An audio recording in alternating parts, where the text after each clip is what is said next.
राष्ट्रीय समाचार।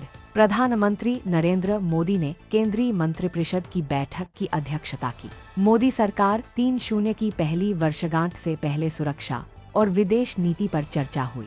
दिल्ली में भ्रष्टाचार निरोधक ब्यूरो की बड़ी कार्रवाई। 2,000 करोड़ रुपये के कक्षा निर्माण घोटाले में आप नेताओं और दिल्ली के पूर्व मंत्रियों सत्येंद्र जैन और मनीष सिसोदिया को क्रमशः 6 मूबी हमले के आरोपी तहव्वुर राना की रिमांड पर सुनवाई। मूबी हमले के आरोपी तहव्वुर राना की रिमांड पर आज सुनवाई होगी। बिहार मुजफ्फरपुर रेप केस को लेकर कांग्रेस का प्रदर्शन।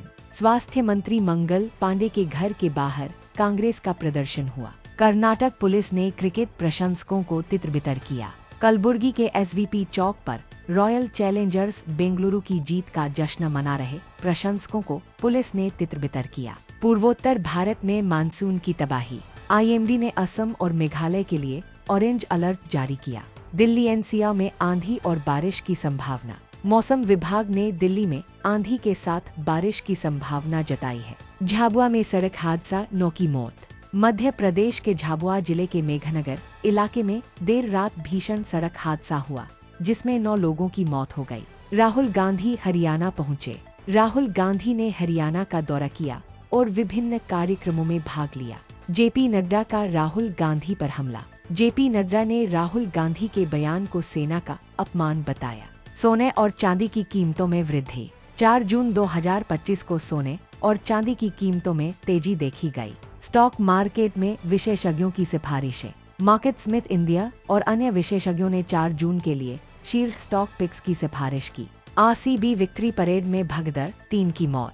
चिन्नास्वामी स्टेडियम के पास आरसीबी की जीत का जश्न मना रहे प्रशंसकों में भगदड़ मच गई, जिसमें 3 लोगों की मौत हो गई और 20 घायल हुए। उत्तर सिक्किम में भूस्खलन। सेना और वायुसेना ने बचाव अभियान चलाया। उत्तर सिक्किम में भारी बारिश के कारण भूस्खलन हुआ, जिसमें 113 पर्यटक फंसे। सेना और वायुसेना ने 30 लोगों को सुरक्षित निकाला। रूस ने भारत को Su-57 स्टील्थ फाइटर के साथ सोर्स कोड एक्सेस की पेशकश की। रूस की यूनाइटेड एयरक्राफ्ट कॉरपोरेशन ने भारत को Su-57 स्टील्थ फाइटर के साथ सोर्स कोड एक्सेस देने की पेशकश की। भारत ने रक्षा क्षेत्र में आत्मनिर्भरता की दिशा में कदम बढ़ाया। भारत ने $4.6 बिलियन की आपातकालीन खरीद को मंजूरी दी और घरेलू रक्षा उत्पादन को बढ़ावा देने के लिए योजनाएं बनाई। सुप्रीम कोर्ट ने दिल्ली वक्फ बोर्ड की याचिका खारिज की। सुप्रीम कोर्ट ने दिल्ली के शाहदरा इलाके में स्थित गुरुद्वारे की जमीन पर दावा करने वाली दिल्ली वक्फ बोर्ड की याचिका खारिज की। मध्य प्रदेश में पत्रकारों पर कार्रवाई को लेकर सुप्रीम कोर्ट का इनकार।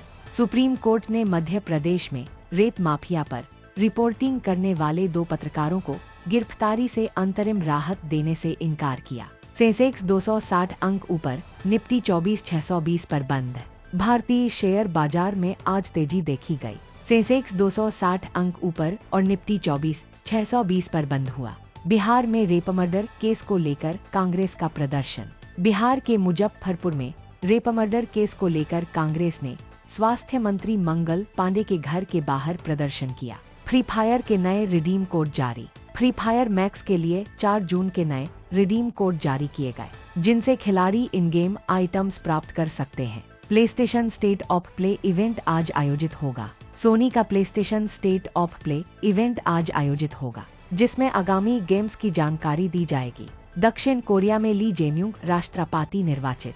दक्षिण कोरिया में विपक्षी नेता ली जेम्यूंग राष्ट्रपति निर्वाचित हुए। प्रधानमंत्री मोदी ने उन्हें बधाई दी। अडानी समूह ने ओडिशा ट्रेन हादसे में अनाथ बच्चों की शिक्षा का जिम्मा लिया। अडानी समूह ने ओडिशा ट्रेन हादसे में माता-पिता को खोने वाले बच्चों की शिक्षा का जिम्मा उठाने की घोषणा की। ग्लोबल रनिंग डे मनाया गया। 4 जून को ग्लोबल रनिंग डे मनाया गया, जिसमें दुनिया भर के लोग दौड़ में शामिल हुए। हैदराबाद में मिस वर्ल्ड 2025 का आयोजन। हैदराबाद में मिस वर्ल्ड 2025 का आयोजन हुआ, जिसमें भारत की नंदिनी गुप्ता टॉप 20 में शामिल हुईं। असम में बाढ़ और भूस्खलन से 5 लोगों की मौत। असम में भारी बारिश के कारण बाढ़ और भूस्खलन से कम 5 लोगों की मौत हुई। भारत ने 2 और S-400 यूनिट्स की डिलीवरी की पुष्टि की। रूस ने 2025-26 के दौरान भारत को 2 और S-400 यूनिट्स की डिलीवरी की पुष्टि की।